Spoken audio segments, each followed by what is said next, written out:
आपली मुलंच आपली खरी दौलत असतात.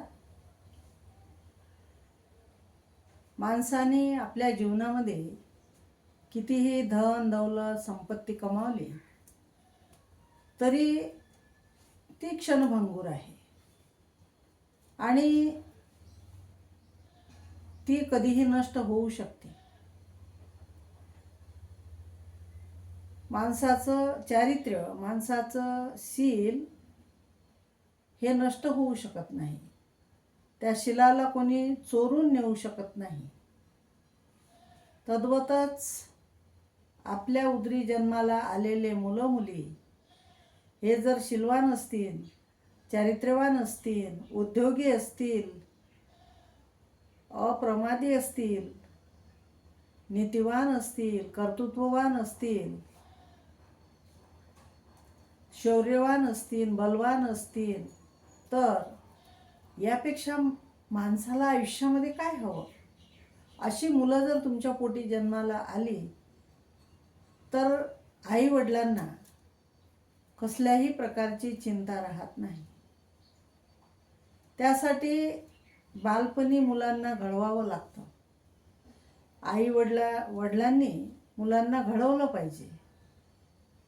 वडिलांचा रुबाब, वडिलांचा धाक, वडिलांनी शिकवलेला व्यवहार, त्यांनी जग पाहिलेलं असते, व्यवहार केलेला असतो आणि म्हणून मुलं हे वडिलांच्या धाकात राहत असतात. आई ही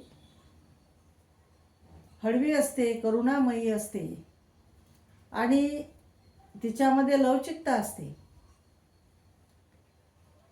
आईने मुलांना योग्य ते संस्कार दिले पाहिजे, चांगल्या गोष्टी सांगितल्या पाहिजे आणि वळण हे लावता आलं पाहिजे.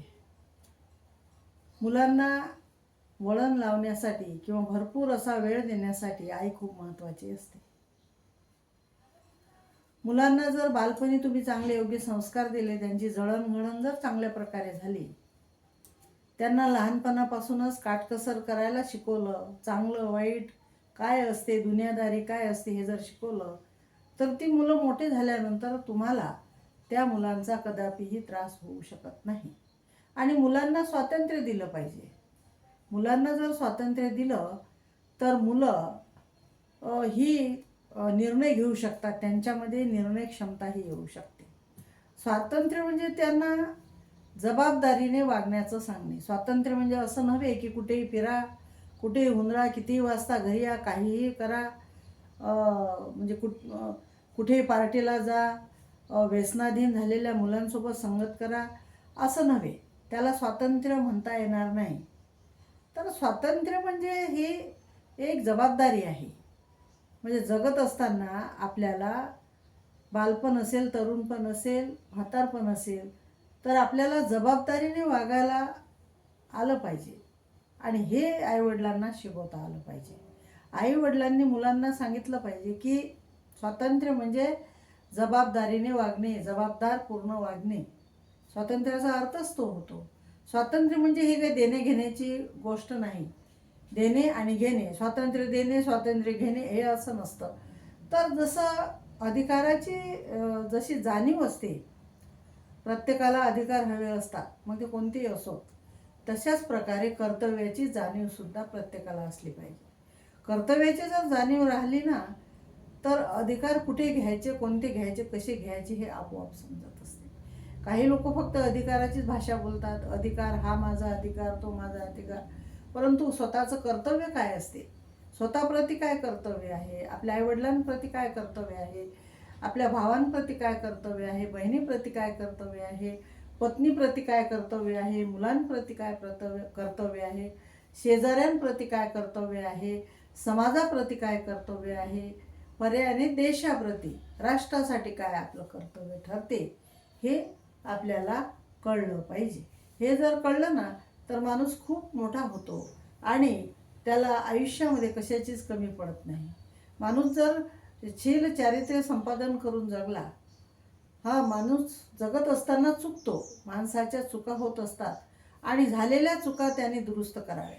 जो मनुष्य झालेल्या चुका दुरुस्त करतो तो मनुष्य जीवनामध्ये यशस्वी होत असतो. चुकत का होईना आपण शिकलं पाहिजे आणि झालेल्या चुकांचा पश्चाताप आपल्याला झाला पाहिजे. आणि आपलं काय चुकलं, कुठे चुकलं, आपण कोणती चूक केली, ती चूक जर आपण दुरुस्त केली तर मला वाटतं की आपण आपल्या आयुष्यामध्ये कोणत्याही गोष्टीमध्ये यशस्वी होऊ शकतो आणि आपण सुख समाधानाने आपलं जीवन जगू शकतो. अशा प्रकारे आईवडिलांचं कर्तव्य ठरतं की मुलांना घडवणं, मुलांना चांगल्या वाईट गोष्टी सांगणं आणि भल्या बुऱ्याची जाणीव करून देणं. बालपणीच हे आईवडिलांनी काम केलं पाहिजे असं मला वाटतं.